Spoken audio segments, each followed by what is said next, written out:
We officially know there's surveillance. According to news reports today, the sheriff's offices showed Rebecca some surveillance video that came from the liquor store across the street from the Big Five store. 7 months old. Vanished from a parking lot while his mother says she was changing his diaper. Within days, detectives returned to the house and found troubling evidence inside. Enough, police now say, to bring both parents into custody. Tonight, a small desert community is shattered and asking one terrible question.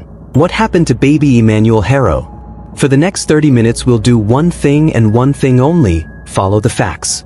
I will walk you through the timeline, the precise evidence investigators discovered inside the home, how investigators turned those discoveries into probable cause, why both parents were arrested, what investigators have done to test and preserve evidence, what remains unresolved, and the legal steps ahead. Stay with me, because every piece of the record matters. It began, according to the initial police report, as every parent's worst nightmare. On a Thursday night, officials say, the Riverside County Sheriff's Department received a 911 call reporting 7-month-old Emmanuel Haro missing.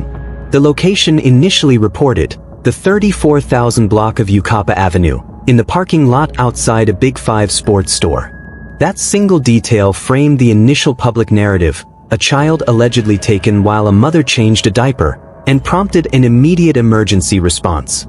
Patrols converged on the area, witnesses were interviewed, and an Amber Alert was issued. But what detectives found in the hours and days that followed inside the family home is what shifted this investigation into an entirely different category. Rebecca Haro, Emmanuel's mother, told dispatchers she had been changing her son's diaper in the parking lot when he suddenly disappeared. That 911 call set off a broad, multi-agency search. Highways were monitored, surveillance footage from nearby businesses was pulled and reviewed, and volunteers took to the desert with flashlights, determined to bring a baby home. For the public, the early hours were filled with the usual images of community solidarity, tearful interviews, photos shared on social media, and volunteers handing out flyers. Hashtags like #FindEmmanuel and #JusticeForEmmanuel spread quickly. But for investigators, that initial 24 to 48-hour window is where the most important evidence gathering begins. Every statement, every footprint, and every digital record is evaluated. And in this case, the evidence gathered at the Haro home changed the direction of the entire investigation. Investigators carried out routine but critical investigative steps from the outset. Detectives reviewed surveillance from nearby businesses, collected phone records, and conducted exhaustive interviews with family members, neighbors, and anyone who might have been in the area. They searched the parking lot and surrounding streets for signs of abduction or a suspect vehicle and compiled a timeline of the family's movements. In tandem, officers executed a careful forensic sweep of the Haro residence. When you hear police describe a search as forensic, that means they did not simply glance around. They methodically collected and preserved potential evidence, documented the positions of items, and processed the scene with an eye to establishing a chain of custody for anything that might later be tested in a lab or entered into a court record. Early public statements indicate detectives did not immediately find signs of forced entry at the home. No smashed windows, no broken locks. Nothing to point to a violent intruder who forced his way into the residence. That absence of forced entry is a critical investigative hinge. In many missing child cases where abduction by a stranger is genuine, investigators often can point to forced entry or evidence of a struggle with an outsider. When forced entry is not present, detectives are naturally led to consider other explanations while continuing to search for evidence that might support or undermine each theory. Days into the investigation, detectives returned to the house to undertake a more intensive search. It was during this search that officers uncovered what they described publicly as a substantial amount of blood inside the home. I want to be careful with language here. Public reporting and investigative sources emphasize the quantity was not consistent with a mere incidental cut or nosebleed. Law enforcement described it as sufficient to cause alarm and to suggest that a violent event occurred in the residence rather than outside it. That discovery is the pivot point in this case. The moment the investigation shifted from a missing person search to a criminal homicide inquiry. Let's explain why the discovery of blood inside the home matters so much. Blood is biological material, and biological material tells a forensic story. Investigators collect blood carefully to preserve DNA evidence, to test for the presence of a victim's blood versus someone else's, and to analyze spatter patterns that can indicate how and where an injury occurred. When police report a substantial amount of blood, investigators must assume there could be injury severe enough to cause bleeding, and they must collect samples from flooring, carpeting, bedding, and other surfaces for laboratory analysis. Those tests can show whether the blood came from the missing child, from a parent, or from another source, and that determination can be critical to proving what happened. The officers who returned to the Haro home did not stop at visual observation. They conducted a systematic search of the property. That included collecting bedding and clothing for testing, swabbing multiple surfaces for biological traces, and packaging potential evidence in a way that preserves DNA for later comparison. Investigators also checked more obscure places: trash containers, drains, and plumbing. The reporting you provided notes that investigators drained pipes and tested samples from them, and that the trash was examined. Why would investigators check plumbing? In some cases, people have tried to hide or dispose of biological material in sinks, toilets, or plumbing systems. Draining pipes and sending the material for lab testing is a method to determine whether an attempt to dispose of evidence occurred and whether any material recovered matches the missing child's DNA profile. In addition to biological testing, detectives pushed on digital and documentary tracks. They reviewed phone records for calls and locations, pulled surveillance camera footage from businesses around the Big Five parking lot and nearby thoroughfares, and examined financial transactions when relevant. Phone location data and business cameras can place people at specific locations at precise times, which is crucial if the state later needs to establish a timeline. Investigators also re-interviewed family members and neighbors, checking for contradictions, small details that move from ambiguous to significant once lab results start to come in, and patterns of behavior that might explain the family dynamic. Following the discovery inside the home, law enforcement sources say investigators developed probable cause and executed arrests. Both parents, identified in reports as 23-year-old Rebecca Haro and 28-year-old Jake Haro of Cabazon, were taken into custody. Local reporting indicates both have been charged under California Penal Code 187, which covers murder, and that they are being held without bail and in protective custody. Again, it must be emphasized, arrest is the formal step taken when detectives believe probable cause exists to believe a crime occurred and that specific individuals are connected to it. Probable cause is not the same as proof beyond a reasonable doubt. It is the lower threshold necessary to make an arrest and to seek charging documents from prosecutors. Equally notable in public reporting is that authorities have not publicly confirmed the recovery of Emmanuel's body. Investigators are reported to have searched extensively, draining pipes, combing trash, and submitting numerous items to forensic testing, yet, as of the most recent statements made public, there has been no formal announcement that the child's remains have been located and positively identified. That absence creates two practical realities for investigators and the public. First, certain forensic results such as DNA matches or toxicology reports can take time, and second, prosecutors may delay public filings until they have consolidated lab results that support their allegations in charging documents. Let's spend a moment on the kinds of forensic processes likely at work here. When a significant amount of blood is found, samples are collected and sent to a laboratory for DNA testing. The lab will attempt to generate DNA profiles from the biological material and then compare those profiles to known reference samples, such as the child's genetic material or parental samples, to determine a match. If the lab confirms that the blood is consistent with the missing child's DNA, that result strongly supports the theory that the child was injured on the premises. Toxicology and other bodily fluid analyses might also be requested, depending on what materials are found. Each of these analyses takes time and follow-up, and chain of custody protocols must be followed to ensure that the evidence remains admissible in court. Probable cause affidavits are the documents where investigators lay out the facts and evidence that justified the arrests. These affidavits, typically filed with a judge, summarize witness statements, surveillance findings, lab results or preliminary forensic findings, and any physical evidence collected. In high-profile or sensitive investigations, prosecutors sometimes file an initial complaint that includes a summary of the probable cause and then supplement those allegations as more forensic results return. The public should watch for those filings because they will make explicit the specific evidence investigators say tied the Haros to the alleged offense. Your reference mentions a repeated observation from sources. The weakest link in this case is the mother. That viewpoint describes an investigative strategy rather than a legal conclusion.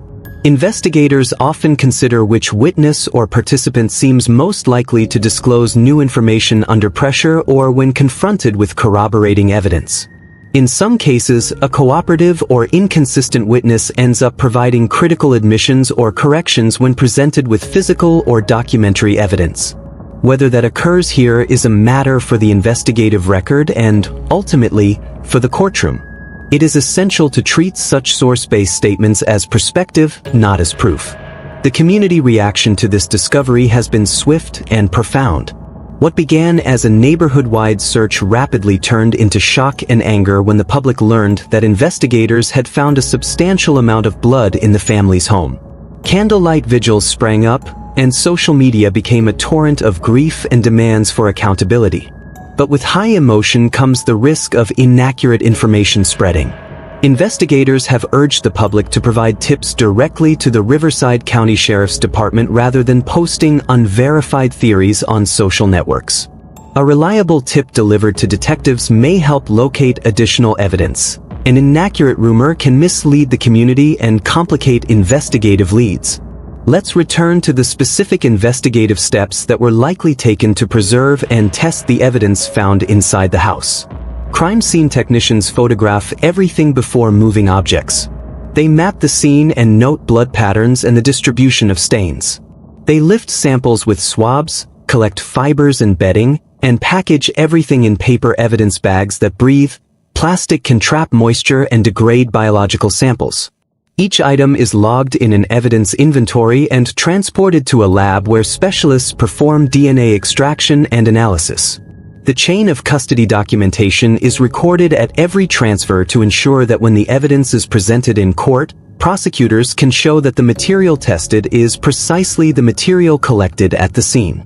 Investigators also examine the context of any blood evidence. Is it in a location consistent with an accident? Is there smearing or transfer that suggests movement while bleeding occurred? Are there multiple depositions that indicate repeated contact or only one incident? Patterns such as cast-off from an object, arterial spurting, or high-velocity spatter all carry different forensic meanings. While I'm not reporting graphic details, understanding that blood pattern analysis exists helps explain why investigators emphasize the quantity and distribution of blood when they say it was substantial. Another line of inquiry involves trash and plumbing. When investigators open trash bins, they are looking for discarded items that might include clothing, diapers, cleaning materials, or other items bearing biological traces. Draining and testing pipes can sometimes reveal attempts to eliminate evidence through the plumbing system. Pipes can trap material that a person thought was flushed away. Forensic chemists and DNA analysts can sometimes recover biological material from these sources that can be matched in the lab. That process is slow and requires careful handling, but it can yield decisive evidence. The parents' arrests were followed by the expected legal steps. After booking, suspects in homicide cases typically appear at an arraignment where charges are formally read. Prosecutors will present the available evidence to support the charges.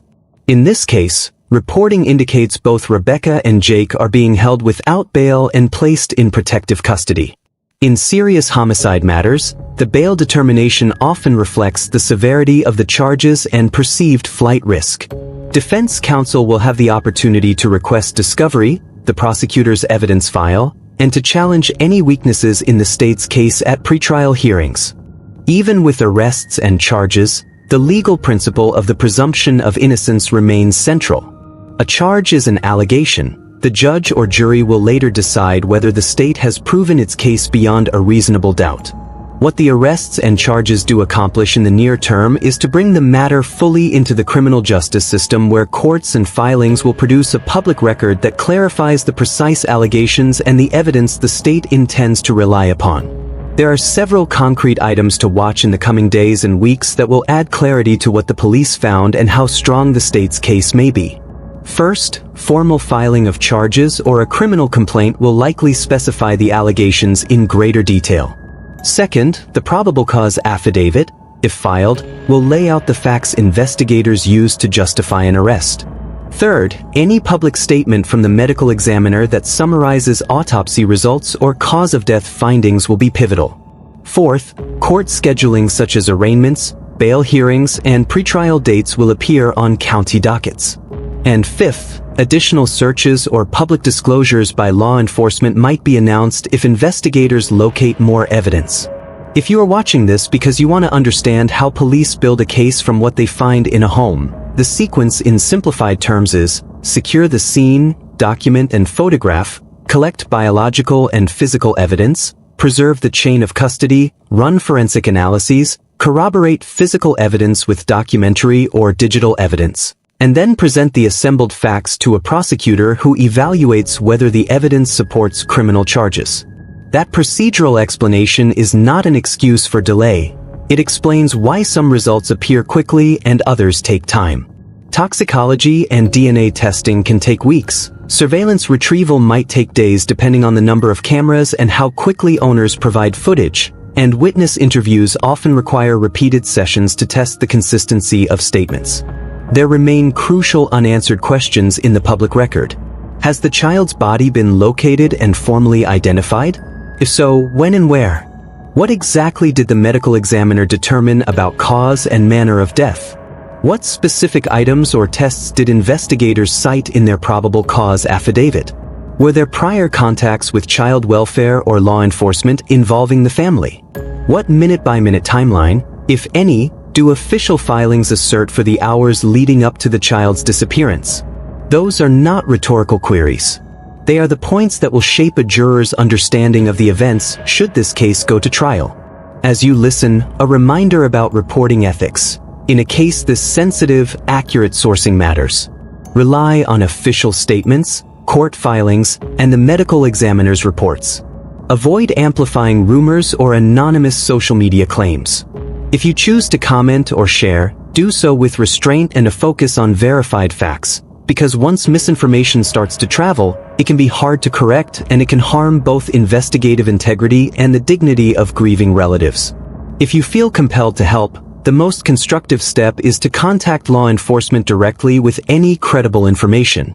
The Riverside County Sheriff's Department has channels for tips, and honest, verifiable information can be pivotal. Conversely, spreading speculation on forums and feeds rarely helps and can impede investigators by creating false leads that waste time and resources. We've focused tightly on what police found in the house because that evidence is the fulcrum on which this entire investigation turned. Substantial blood inside a home, collections from bedding and drains, tests from trash and plumbing, surveillance that undermines or supports a narrative, phone records that place individuals at specific locations. Those are the building blocks of a probable cause presentation. They are also the pieces the public will study as courts make discoveries and as prosecutors and defense attorneys litigate pretrial motions about the admissibility and meaning of evidence. To summarize the confirmed facts in the public record, 7-month-old Emmanuel Haro was reported missing from the 34,000 block of Ucapa Avenue after his mother said she had been changing his diaper in a parking lot. Investigators returned to the residence and, according to reporting and official statements, discovered a substantial amount of blood and other evidence inside the home. Detectives conducted extensive searches, including checking trash and draining pipes, and submitted samples for laboratory testing. Both parents, Rebecca and Jake Haro of Cabazon, were arrested and charged. Local reports indicate murder charges under Penal Code 187 and say both are being held without bail. As of the latest public statements, authorities have not confirmed recovery of the child's body, and critical lab results and formal filings are pending. This story is still unfolding. The court filings, the autopsy report, and the probable cause documents will speak next. As those documents appear, they will either corroborate the investigator's account or they will reveal gaps that the defense will seek to exploit. For now, The public record centers on the evidence found inside the home and investigators' belief that the house itself holds the answers to what happened that night. If you have information that could help investigators, please contact the Riverside County Sheriff's Department. If you are affected by this story, consider supporting local child welfare organizations or mental health resources that help families in crisis. If you share information online, focus on verified updates from reputable outlets and avoid reposting speculation. Thank you for staying with this report. I will be following every court filing and every official announcement and bringing verified updates as they are released. For now, hold the facts close, resist rumor, and keep compassion in your responses. If you want immediate updates, subscribe and turn on notifications so you'll know the moment new public documents or statements are released. Share this video with anyone who needs to know the facts, and if you're in Riverside County and you have information, call the sheriff's office. This case is far from over, and the record will speak next.